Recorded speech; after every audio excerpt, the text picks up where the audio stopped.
जय हिंद दोस्तों, मैं अनिल मौर्य अपने YouTube चैनल अभ्युदय इंडिया पे आपका स्वागत करता हूं।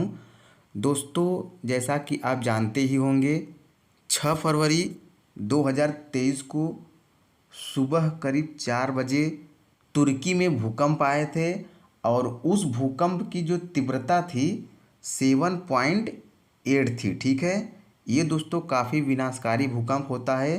तुर्की में उसी दिन 24 घंटे में 3 बार भूकंप के झटके आए हुए थे। ठीक, तो दोस्तों अभी तक जो अपडेट है वो 35,000 लोग इसमें क्या हैं, मारे गए हैं। ठीक है, तो आज के वीडियो में हम देखेंगे कि तुर्की में सबसे अधिक भूकंप क्यों आते हैं। तो चलिए आगे बढ़ते हैं। दोस्तों, यही नहीं, इसके पहले भी कई बार तुर्की में भूकंप आए हुए हैं। ठीक है, तो कुछ आंकड़े हैं, आपको देख लेने चाहिए।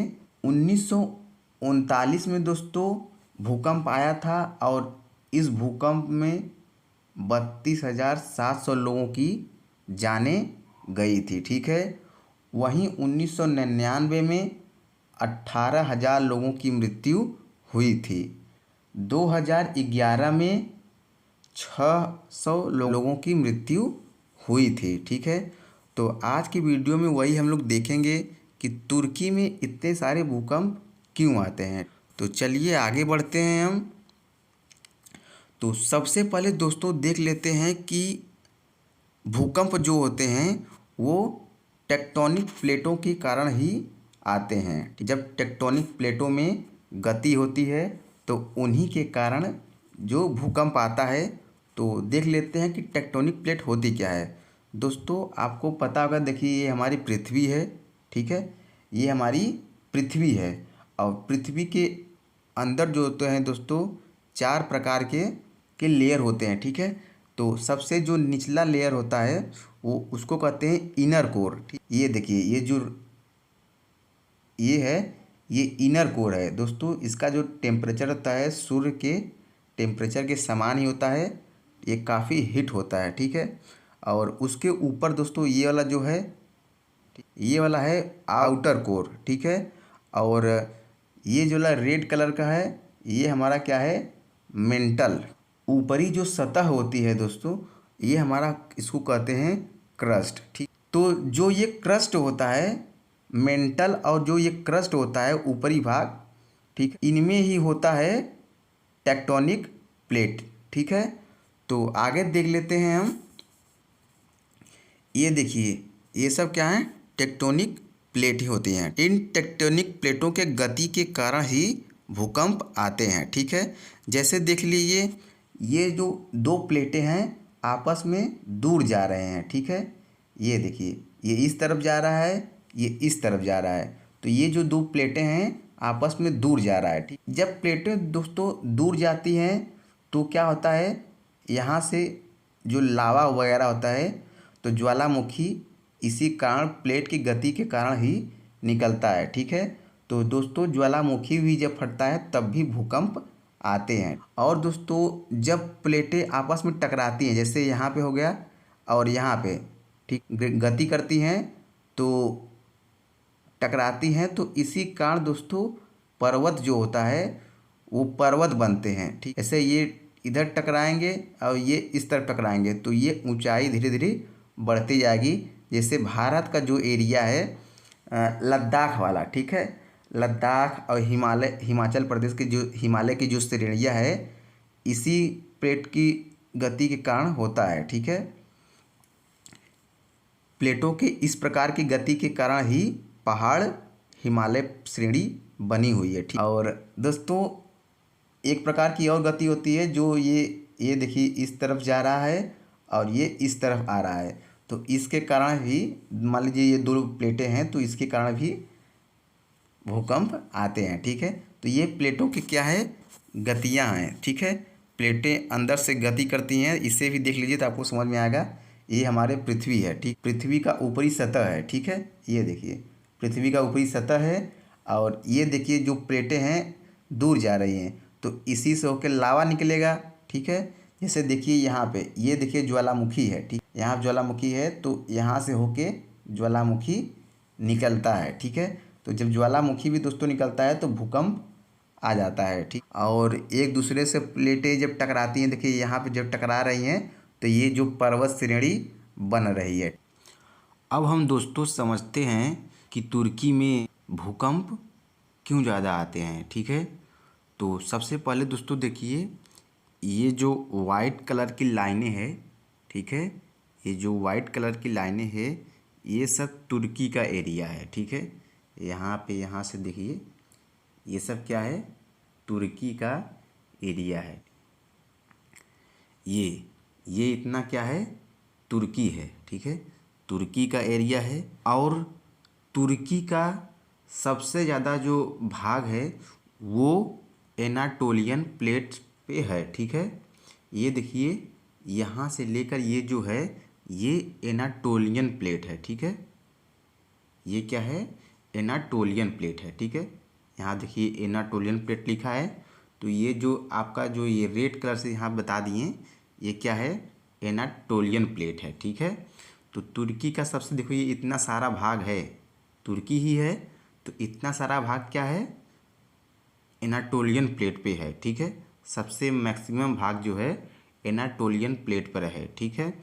तुर्की पर दोस्तों 4 प्लेटों का जंक्शन है, ठीक है। तो देखिए ये 4 प्लेटें कौन कौन सी हैं, तो यहाँ आप देखिए ये यूरेशियन प्लेट है जो हम लाइन बना रहे हैं रेड कलर का, इसके ऊपर क्या है, इसके ऊपर यूरेशियन प्लेट है, ठीक है। ये क्या है, यूरेशियन प्लेट है। और ये दूसरा प्लेट हो गया। और तीसरा प्लेट दोस्तों ये वाला है यहाँ पर, ठीक है। ये जो हम रेड कलर का बना रहे हैं ये जो है ये पूरा क्या है, ये पूरा हमारा क्या है, अरेबियन प्लेट, ठीक है। ये देखिए अरेबियन प्लेट दिख रहा है, ये अरेबियन प्लेट है, ठीक है। ये जो रेड कलर का दिख रहा है यहाँ से लेके यहाँ तक, ठीक है। और उसके बाद चौथा जो प्लेट है ये यहाँ पे है, ठीक है। ये है अफ्रीकन प्लेट, यहाँ पे देखिए लिखा हुआ है अफ्रीकन प्लेट, ठीक है। तो ये 4 प्लेटें हैं, इन चारों प्लेटों का जंक्शन देखिए तुर्की में ही है। देखिए यहाँ पे जंक्शन है, यहाँ पे जंक्शन है, तो ये तो तुर्की का ही एरिया है। तो तुर्की में ये 4 प्लेटों का जंक्शन है दोस्तों। जहाँ पे 2 प्लेटें मिलती हैं उनको फाल्ट कहा जाता है। जो ये रेड कलर की लाइनें दिख रही हैं ये सब क्या हैं, ये इन्हीं को कहते हैं फाल्ट। क्योंकि देखिए ये यूरेशियन प्लेट है और ये एनाटोलियन प्लेट है। तो इन दोनों रेड लाइन जो है जोड़ रही है, इन रेड लाइन को फाल्ट कहते हैं। तो ये हो जाएगा नॉर्थ में है, ये एनाटोलियन प्लेट है, तो एनाटोलियन प्लेट के नॉर्थ में ये यूरेशियन प्लेट है, ठीक है।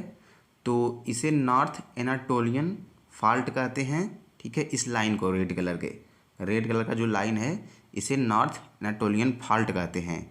और इस जो ये जो है, ये जो रेड कलर का है ये ईस्ट में है, यानी पूरब में है, तो इसे ईस्ट एनाटोलियन फाल्ट कहते हैं, ठीक। ये जो एनाटोलियन प्लेट है दोस्तों ये इस तरह से घूमता रहता है, ठीक है। इस तरह से एंटी क्लॉकवाइज में इतना सारा जो प्लेट है ये जो प्लेट एनाटोलियन प्लेट का भाग है ये इस डायरेक्शन में घूमता रहता है, ठीक है, एंटी क्लॉकवाइज, ठीक है, एंटी क्लॉकवाइज घूमता रहता है, ठीक है। अब इस एनाटोलियन प्लेट को दोस्तों ये जो अरेबियन प्लेट है, ये वाला जो प्लेट है देखिए, क्योंकि ये अरेबियन प्लेट यहाँ तक है, ठीक है। तो ये जो अरेबियन प्लेट है इसको एनाटोलियन प्लेट को धक्का देता है, ठीक है। ये देखिए यहाँ से इसे इस एनाटोलियन प्लेट को इसे धक्का देता है, ठीक है।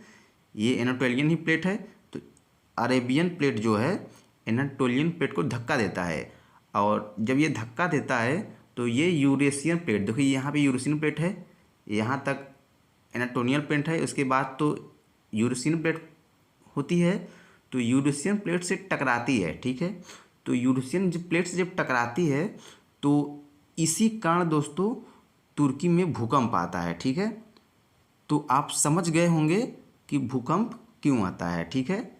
तुर्की जो एनाटोलियन प्लेट है वो घूमती है एंटी क्लॉकवाइज और जो ये अरेबियन प्लेट है इस एनाटोलियन प्लेट को क्या करती है, धक्का देती है। तो ये जब धक्का देती है तो ये यूरेशियन प्लेट से टकरा जाती है, ठीक है। यूरेशियन प्लेट टकराती है तो इस जब टकराती है तो यहाँ पे क्या होता है, भूकंप आता है। तो आप समझ गए होंगे कि तुर्की में भूकंप क्यों आता है, ठीक है। आगे देख लेते हैं हम कुछ इम्पॉर्टेंट पॉइंट। तो दोस्तों देख लीजिए, ये तुर्की है जहाँ पे 6 फरवरी को भूकंप आया था। अभी हमने यहाँ देखिए, पहले एक बार देख लीजिए जंक्शन कहाँ पे है, यहाँ पे है, ठीक है। ये देखिए ये फॉल्ट है, 2 प्लेटों को जोड़ रहा है, 2 प्लेटों को जो जोड़ता है उसी को फॉल्ट कहते हैं। तो यहाँ पे प्लेट है, देखिए आप, जो 6 फरवरी को भूकंप आया है इसी एरिया में आया है, ईस्ट एनाटोलियन फॉल्ट के पास ही आया हुआ है। अभी मैप में आपको दिखा दे रहे हैं हम।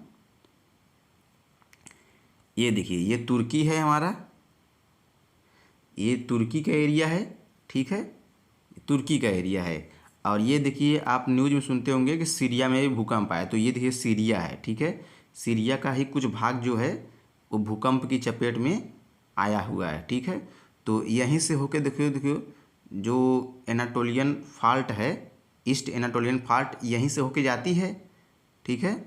तो इसी कारण ये जो जब टकराती है तो यहाँ पे भूकंप आते हैं। वैसे दूर तक क्षेत्रों में भूकंप आता है। तो ये जो रेड कलर का दिख रहा है आपको, ठीक है, रेड कलर का दिख रहा है, यहाँ से यहाँ तक पूरा यहीं ये भूकंप क्षेत्र है, ठीक है। यहीं भूकंप आया हुआ है, सबसे ज़्यादा प्रभावित क्षेत्र यहीं पे है, ठीक है। तो आपको समझ में आ गया होगा कि क्यों भूकंप तुर्की में आते हैं।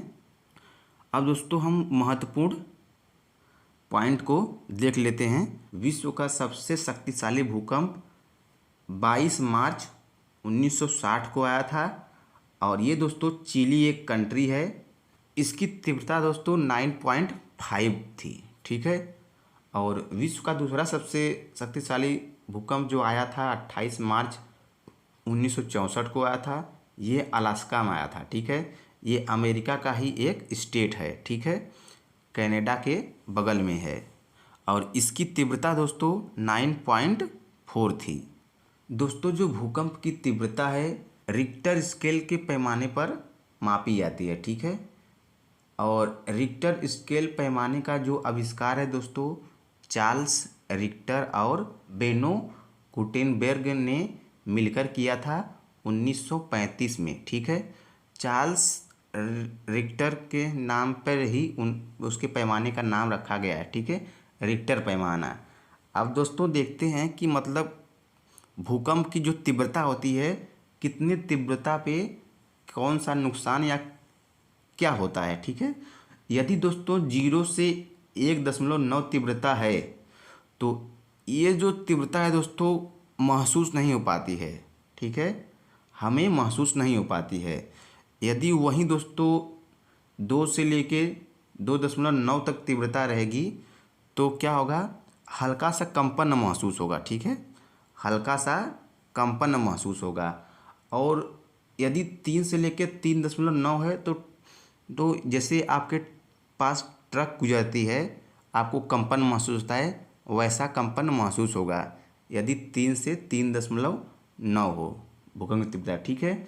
और वहीं दोस्तों 4 से 4.9 तीव्रता हो तो खिड़कियां टूट सकती है। और यदि आप दीवारों पे कोई तस्वीर का फ्रेम लगा है तो वो गिर सकता है, ठीक है। यदि 5 से 5.9 तीव्रता हो तो फर्नीचर वगैरह जो बड़े सामान होते हैं वो हिलते हैं, ठीक है। और यदि 6 से लेके 6.9 हो, इमारतों की नींव जो होती हैं वो दरक सकती हैं, ठीक है। और सबसे ऊपरी जो मंजिल है उसको नुकसान हो सकता है। दोस्तों जो तुर्की में भूकंप आया है यही वाला भूकंप आया है, क्योंकि तुर्की में दोस्तों 7.8 तीव्रता का भूकंप था, तो इसी के अंतर्गत आता है। तो इमारतें दोस्तों क्या होती हैं, इसमें गिर जाती हैं। तो तुर्की में दोस्तों बहुत सारी इमारतें हैं वो गिरी हैं, जिसमें इमारतों के अंदर ही मलबे में लोगों की मृत्यु हुई है, ठीक है। तो 8 से लेके यदि 8.9 तक तीव्रता रहती है तो बड़े बड़े इमारत जो होते हैं और बड़े बड़े पुल जाते हैं वो भी गिर जाते हैं, ठीक है। और 9 से दोस्तों अधिक यदि तीव्रता हो तो ज़मीन दोस्तों, यदि आप मैदान में खड़े होकर देखेंगे तो ज़मीन आपको लहराती हुई नज़र आएगी और समुद्र में सुनामी आ जाती है।